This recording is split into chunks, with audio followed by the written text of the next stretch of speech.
أعوذ بالله من الشيطان الرجيم بسم الله الرحمن الرحيم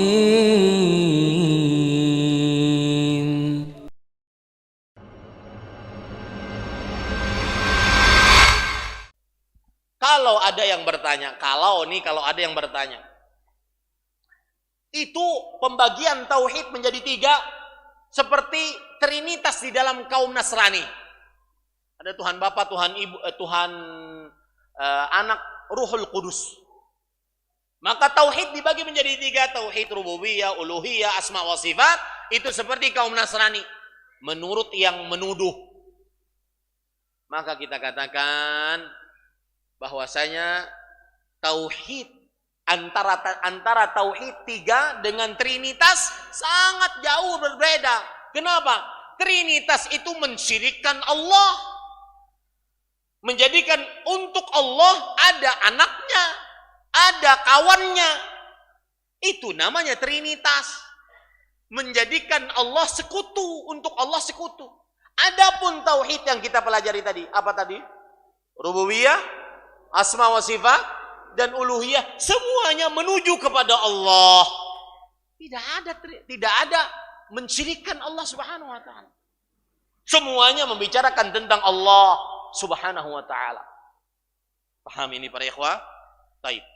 Kalau ada lagi yang bertanya, itu pembagian tauhid menjadi 3, itu kan hanya ada di Arab Saudi. Dari mulai abad ke-13 Hijriah.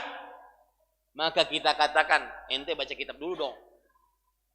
Ya, perhatikan, saya akan bacakan perkataan Imam An-Nu'man bin Thabit, Imam Abu Hanifah, yang wafat pada tahun 150 Hijriah, ulama Islam abad kedua Hijriah.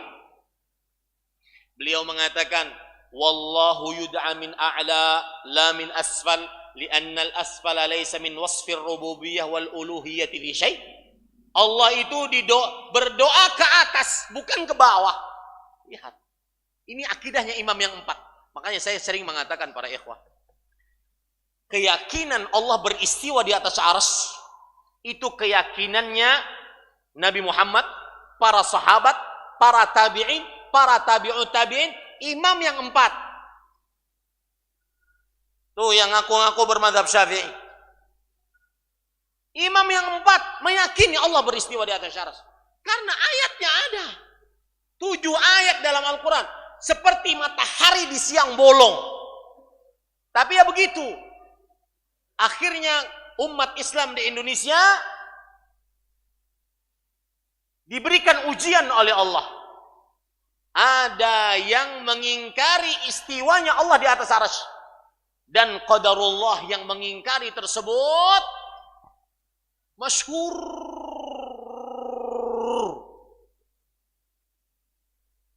Ustadz masyhur. Akhirnya ayat Quran ditinggalkan, mengikuti masyhurnya ustadz. Pendapat Nabi ditinggalkan, mengikuti masyhurnya ustadz. Pendapat Abu Bakar, Umar, Utsman, Ali, 10 orang yang dijamin masuk surga ditinggalkan, mengikuti masyhurnya ustadz. Ini para ikhwan yang dirahmati oleh Allah Subhanahu wa taala. Lihat Imam Abu Hanifah. Allah didoakan dari atas, bukan dari bawah. Karena yang dari bawah tidak memiliki sifat rububiyah dan uluhiyah sama sekali. Lihat, Imam Abu Hanifah sudah berbicara kata-kata rububiyah, kata-kata uluhiyah. Beliau ulama Islam abad keberapa? Kedua Hijriah. Wafat pada tahun 150 Hijriah. Lihat lagi, ada seorang ulama besar mempunyai kitab tauhid namanya Ibnu Mandah. Beliau juga ulama Islam abad kedua Hijriah. Beliau mengatakan, para ikhwan yang dirahmati oleh Allah, atau saya cari perkataan yang lain yang lebih jelas. Imam Ibnu Jarir At-Tabari, Imamul Mufassirin, ahli tafsir, ulama Islam abad keempat Hijriah, wafat pada tahun 310 Hijriah. Beliau mengatakan ketika menafsiri surat Muhammad ayat 19, fa'alam annahu la ilaha illallah wastaghfir li dzambik. Yang artinya, ketahuilah bahwa tidak ada ilah yang berhak diibadahi melainkan Allah, dan beristighfarlah kepada atas dosa-dosamu. Kata beliau, fa'lam ya Muhammad annahu la ma'buda tambaghi aw tasluhu lahul uluhiyah. Ketahuilah wahai Muhammad, tidak ada ilah sembahan yang pantas untuk mendapatkan uluhiyah. Ini pembicaraan sudah ada zaman dahulu, Pak. Bukan sekarang. Bukan hanya di Arab Saudi. Tauhid rububiyah, tauhid asma wa sifat, dan tauhid uluhiyah. Taib. أعوذ بالله من الشيطان الرجيم